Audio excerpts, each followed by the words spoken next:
दीपक वोरा साहब, भारत के लोकतंत्र के सामने और यहाँ के जुडिशियल सिस्टम से तो कंपेयर करना ठीक नहीं होगा कतर को, लेकिन फिर भी हम ये उम्मीद करें कि एमईए इस मामले में अभी दखल देगा। आप जिस तरह बता रहे थे कि विदेश मंत्री की बहुत अच्छी साख है, प्रधानमंत्री का बहुत सम्मान कतर में है, क्या उनका फायदा मिल सकता है? 100%। अगर लीगल सिस्टम नहीं काम करता तो फिर वो पॉलिटिकल जो रिलेशनशिप है उसका हम लोग फायदा उठाते हैं। और अभी जो लोग कह रहे हैं, ऐसा मैंने देखा है कि हमारे भूतपूर्व मंत्री थे, विदेश मंत्री, उनका नाम भी अब मैं नहीं लूंगा, अभी मैं उनकी तस्वीर देख रहा था, वो भी ये कह रहे हैं कि भारत को ये करना है। उनको सब मालूम है क्या होता है। उनके टाइम में भी कुछ बंदी थे जब मैं राजदूत था किसी देश में, तो हम लोगों ने जो करना था वो हमने किया है। सर, मैं यकीन दिलाना चाहता हूँ आपकी मीडिया के जरिए, जो करोड़ों भारतवासी देख रहे हैं आपका प्रोग्राम, और यू इंसेनली पॉपुलर, और फिर जो इनके परिवार हैं, कि हम इनको वापस लेके आएंगे। सर, ये भारत की ताकत है, और कतर भी ये जानता है कि अब भारत के साथ वो भारत नहीं है पुराना जो चुपचाप से कहता था अच्छा मेरे बाएं गाल पे थप्पड़ मारा तो आप दाहिने पे मार दो। ये भारत नहीं है। और अगर हम चाहें, मैं बड़े ध्यान से ये बात कह रहा हूं, if we want to hurt Qatar से, हम काफी उसका नुकसान कर सकते हैं अगर हम चाहें। 7 लाख के लगभग हम भारतवासी वहां काम करते हैं। हम नहीं चाहते हमारे संबंध बिगड़े उनके साथ, लेकिन इसको मेगाफोन डिप्लोमेसी के बजाय हम लोग क्वाइटली इस मामले को रिजॉल्व करेंगे, और ये जो हमारे बंदी वहां पर हैं ये वापस आएंगे। नहीं तो फिर कतार की जो छवि है सर, वो ऑलरेडी बहुत खराब है। बहुत से देश उस पर भरोसा नहीं करते, कहते हैं हम मुस्लिम ब्रदरहुड को पैसे देते हो, इसको देते हो, उसको देते हो। मुझे लगता है कि वो और आइसोलेट हो जाएगा। अंग्रेजी में कहावत है, पंचिंग अबव योर वेट। अभी तक कतार ये करता गया है और उसमें कुछ हद तक कामयाब हुआ है, बट ज्यादा देर तक नहीं। इस तरह का खेल खेलोगे तो फिर गिरना लाजमी है। बिल्कुल, लेकिन वोरा साहब, इसके साथ साथ जो आप कह रहे हैं कि आप अपनी क्षमता से ज्यादा वेट में कुश्ती लड़ना चाहते हैं या बॉक्सिंग करना चाहते हैं, लेकिन इसके साथ साथ दीपक वोरा साहब, ये सवाल जरूर है कि कतर क्या इस वक्त इंटेंशनली ये कर रहा है?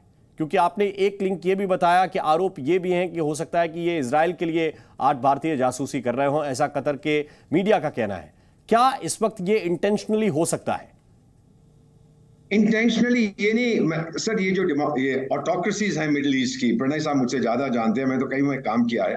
वो सब डिसीजन लिए जाते हैं कोर्ट में, नॉट लीगल कोर्ट, लेकिन जो शहंशाह है वहां का जो वो फैसला करता है, सब ये होता है। तो जो एमीर साहब का पैलेस है वहां पर बताया गया होगा कि भाई ये इंडियंस हैं, तो उसने कहा सारी दुनिया को दिखाने के लिए नौटंकी करिए, बाद में जब मेरे पास अपील आएगी मैं इनको रिहा कर।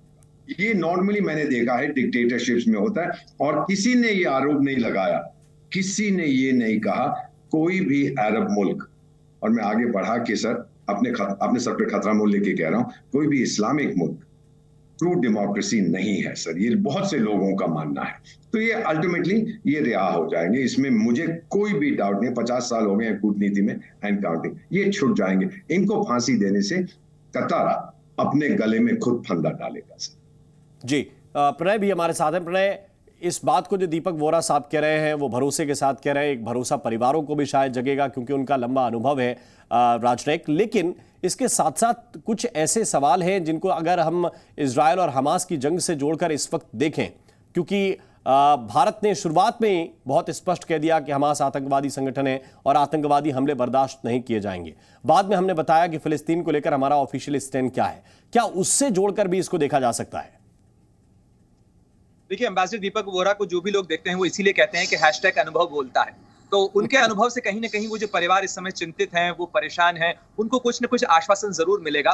लेकिन इस आश्वासन के साथ साथ भारत को इसमें बहुत सावधानी से आगे बढ़ना होगा, और क्योंकि इसकी टाइमिंग को लेकर सवाल इसीलिए खड़े हो रहे हैं। टाइमिंग को लेकर कंस्पिरेसी की थ्योरीज बहुत सारी हैं राम, मैं उन पर नहीं जाना चाहता हूं क्योंकि वो तमाम थ्योरीज हैं, लेकिन थ्योरीज इस चीज को लेकर भी हैं कि इस गिरफ्तारी से कुछ समय पहले पाकिस्तान के नौसेना अध्यक्ष और कतर के वरिष्ठ सैन्य कमांडर की मुलाकात का होना, पाकिस्तान का फीफा वर्ल्ड कप के लिए अपने युद्धपोत को भेजना, ऐसी बहुत सारी कंस्पिरेसी थ्योरीज हैं जिनकी टाइमिंग को लेकर चीजें जोड़ी जा रही हैं। लेकिन जब तक कतर कुछ नहीं कहता, जब तक कि भारत सरकार कुछ नहीं कहती, इस पर हम आधिकारिक तौर पर कुछ नहीं कह सकते कि क्या वाकई में इसके पीछे कोई इंटेंशन है। लेकिन इसकी टाइमिंग को लेकर स्वाभाविक रूप से सवाल उठेंगे, और इसलिए भी उठेंगे क्योंकि 8 जिंदगियों का सवाल है, और इसीलिए भारत इस पर और सावधानी के साथ आगे इसलिए बढ़ रहा है क्योंकि इजराइल को लेकर भारत का जो स्टैंड है, फिलिस्तीन को लेकर जो भारत का स्टैंड है, वो कोई आज का पुराना स्टैंड, तो आज का नया स्टैंड नहीं है। भारत वर्षों से ये कहता रहा है कि वो 2 स्टेट जो थ्योरी है या 2 स्टेट जो सेटलमेंट है उसके पक्ष में, वो फिलिस्तीन की मदद करता रहा है। लेकिन इजराइल के साथ भी भारत के रणनीतिक रिश्ते हैं और उसके अंदर भी उसे आगे बढ़ना है। और कतर के साथ भी, कतर के रिश्ते इजराइल के साथ में हॉट एंड कोल्ड रहे हैं, संबंध रहे भी हैं, बाद में उन्होंने संबंध अपने खराब कर लिए हैं। तो ऐसा नहीं है कि वो कोई मोनोलिथिक या कोई एक यूनिफॉर्म स्ट्रक्चर है कतर के साथ का। तो कतर अगर उसकी टाइमिंग देख रहा है और इन 8 भारतीयों को जिनको अगस्त में गिरफ्तार किया गया था, उस अगस्त की गिरफ्तारी के बाद मार्च से ट्रायल शुरू हुआ था, तब तक तो 7 अक्टूबर की घटना का किसी को इल्म भी नहीं था कि 7 अक्टूबर को इतनी बड़ी घटना इजराइल और मध्य पूर्व एशिया में हो जाएगी। तो इसलिए इस फैसले के आने को जरूर टाइमिंग से जोड़ा जा रहा है। लेकिन अब यहाँ के बाद से मुझे लगता है कि एंबेसडर दीपक वोरा इसमें ऐड कर पाएंगे। लेकिन यहाँ से भारत का और संवेदनशील या बहुत और कहा जा सकता है कि बहुत सावधानी के साथ इंडियन डिप्लोमेसी का पेज शुरू होता है। मैं एक छोटी सी चीज और आपको बता दूं कि कतर के अमीर के पास जो परिवार के लोग हैं, 8 परिवार जो हैं, उन्होंने एक मर्सी पिटीशन फाइल की थी। रमजान के मौके पर आमतौर पर ऐसा होता है कि अमीर जो है मर्सी पिटीशन को एक्सेप्ट करते हैं, लोगों को आम माफी दी जाती है। लेकिन इस मामले में अभी तक आम माफी हुई नहीं। बिल्कुल, लेकिन दीपक